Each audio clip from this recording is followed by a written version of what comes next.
మీ అందరి కష్టఫలితంతో ఉన్న ఈ ప్రజా ప్రభుత్వం, పేదోడు ప్రభుత్వం, గౌరవ ముఖ్యమంత్రి రేవంత్ రెడ్డి గారి నాయకత్వంలో అనేక సంక్షేమ కార్యక్రమాలు పేదవాడికి అందిస్తూనే అభివృద్ధిలో కూడా ఎక్కడా తగ్గకుండా రాష్ట్ర ఆర్థిక పరిస్థితి సహకరించకపోయినా పేదవాడికి ఇచ్చే సంక్షేమ కార్యక్రమాలు ఎక్కడా వెనకడుగు వేయకుండా చూస్తూ అభివృద్ధిని కూడా ముందుకు నడుపుతున్న ప్రభుత్వం. దాంట్లో భాగమే దగ్గరికి తేవాలని ఒక మంచి సంకల్పంతో సుమారు 45 కోట్ల రూపాయలతో ఇంతకు ముందే శంకుస్థాపన చేసుకోవడం జరిగింది. గౌరవ కలెక్టర్ గారు చెప్పినట్లు ఇదేదో 2 సంవత్సరాలకో 3 సంవత్సరాలకో పూర్తి చేయటం కాదు. ఈ రోజు నుంచి కరెక్ట్ గా 8 ఆఫీసులన్నీ వివిధ ప్రాంతాల్లో అక్కడొకటి, చెట్టుకొకటి, పుట్టకొకటి ఉన్నాయో ఆ ఆఫీసులన్నీ ఇదే ప్రాంగణంలోకి తీసుకురావటమే కాకుండా మంచి సుపరిపాలన ఈ నియోజకవర్గ ప్రజలకి అందించాలన్న సంకల్పంతో ఈ కార్యక్రమాన్ని చేపట్టాం. 100కి 100% 9 నెలల లోపే ఈ బిల్డింగ్ కంప్లీట్ చేసి మళ్లీ మనం ప్రారంభించుకునే కార్యక్రమాన్ని కూడా చేపట్టబోతాం. ప్రధానంగా ఈ ఎదుల్లాపురం మున్సిపాలిటీకి సుమారు ఇప్పటి వరకు ఈ 45 కోట్లతో కలిపి 221 కోట్ల రూపాయలు వివిధ సెక్టార్ల కింద వివిధ అవసరాల కోసం, అది R&B కావచ్చు, పంచాయతీరాజ్ కావచ్చు, మున్సిపాలిటీ కావచ్చు, ఇంటిగ్రేటెడ్ స్కూల్స్ కావచ్చు, అంగన్వాడీ కావచ్చు, ఆశా వర్కర్ బిల్డింగులు కావచ్చు, వైద్యానికి సంబంధించిన హాస్పిటల్స్ కావచ్చు, విద్యకు సంబంధించిన స్కూల్స్ కావచ్చు, ఇలా అన్ని సెక్టార్లకి సంబంధించి ఇప్పటి వరకు ఈ లిస్ట్ లో ఉన్న దాని ప్రకారం చాంతాడంత లిస్ట్ ఉంది. 221 కోట్ల రూపాయలు ఇప్పటి వరకు ఈ మున్సిపాలిటీలో ఖర్చు పెట్టడం జరిగింది.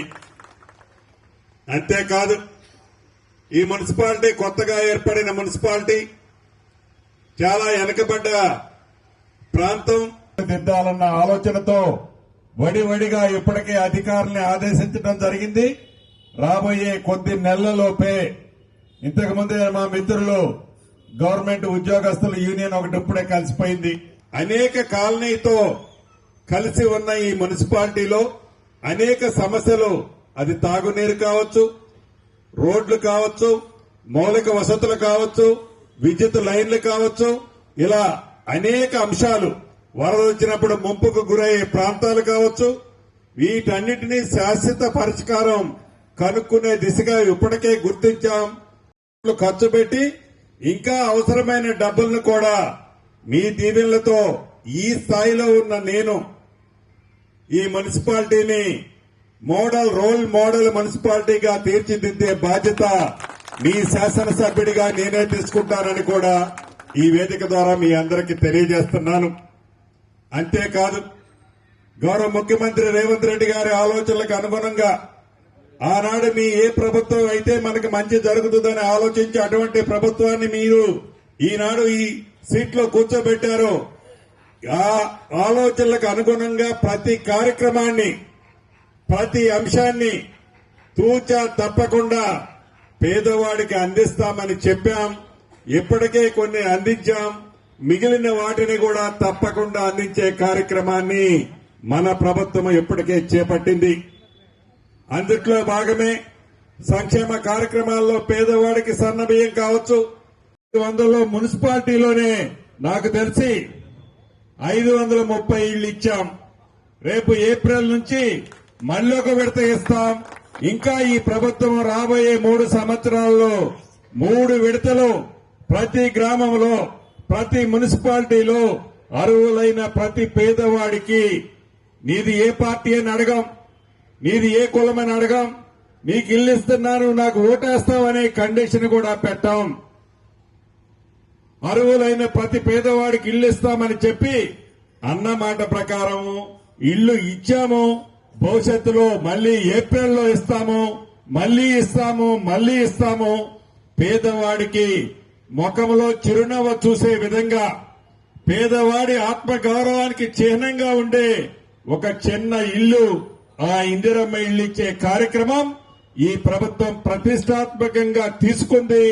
ఇళ్లు కట్టిన ప్రతి వాళ్ళకి ప్రతి సోమవారం వాళ్ళు కట్టిన లెవెల్ను బట్టి డబ్బులు కూడా మీ ఖాతాలో జమ చేస్తుంది. కాబట్టి మొన్న స్థానిక సంస్థ పంచాయతీ ఎన్నికల్లో రాష్ట్ర వ్యాప్తంగా 10 సంవత్సరాలు పరిపాలించిన ఆనాటి ప్రభుత్వం కాకి గోల పెట్టినా, మళ్లీ మాయమాటలు చెప్పినా, మళ్లీ మభ్య పెట్టాలని తాపత్రయపడ్డా రాష్ట్ర వ్యాప్తంగా 75% గ్రామ పంచాయతీల్ని మీలాంటి పేదవాళ్లందరి దీవెనలతో ఈ ప్రభుత్వాన్ని దీవించడం వల్లనే వచ్చిందని చెప్పడానికి సంతోషిస్తున్నాను.